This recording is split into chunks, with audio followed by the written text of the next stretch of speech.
పెళ్లి కొప్పుకోలేదని బాలికను చంపేశాడు మేనబావ. హైదరాబాద్ ముషీరాబాద్లో ఈ ఘటన జరిగింది. శ్రీకాకుళం జిల్లా పలాసకు చెందిన బాలిక తల్లిదండ్రులతో కలిసి బౌద్ధనగర్లో ఉంటోంది. మేనత్త కొడుకు ఉమాశంకర్ ఆమె ఇంటికెళ్లాడు. పవిత్రతతో తనకు పెళ్లి చేయాలంటూ బాలిక పేరెంట్స్తో గొడవకు దిగాడు. అయితే అతడి ప్రవర్తన సరిగా లేదంటూ అందుకొప్పుకోలేదు. దాంతో రెచ్చిపోయిన నిందితుడు వంటగదిలో ఉన్న కత్తితో బాలికపై దాడి చేశాడు.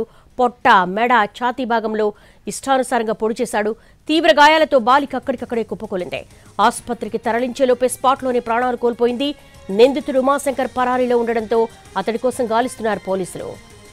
పెళ్లి కొప్పుకోలేదని బాలికను చంపేశాడు మేనబావ. దీనికి సంబంధించి మరింత update crime input editor Ramesh అడిగి మరిన్ని వివరాలు తెలుసుకుందాం. రమేష్, ఏం జరిగింది అసలు?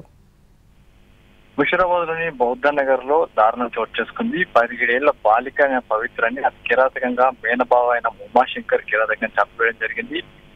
పవిత్రతో పెళ్లి చేయాలని చెప్పి ఉమాశంకర్ ఇంటికి వెళ్లి గొడవ చేశారు. అయితే పెళ్లికి ఒప్పుకోవడంతో అక్కడే ఇంట్లో ఉన్న కత్తిని తీసుకుని ఆమె మెడని ఒకసారి పూర్తిగా కోల్చివేయడం జరిగింది.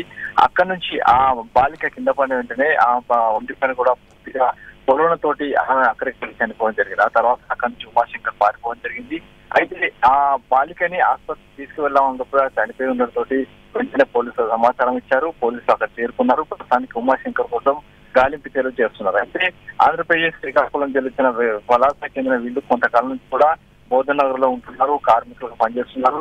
అదే ఉమాశంకర్ కూడా కార్మికులుగానే పనిచేస్తున్నాడు. వీళ్ళు వాళ్ళ ఉదయం కూడా వచ్చేసి ఇంట్లో గొడవ చేసి పవిత్రతో పెళ్లి చేయాలని చెప్పి గొడవ చేయడంతో ఈ ఘాతకాన్ని పాల్పడి ఆ తర్వాత పారిపోయాడు. ప్రస్తుతానికి ఉమాశంకర్ కోసం గాలిస్తున్నారు. All right Ramesh.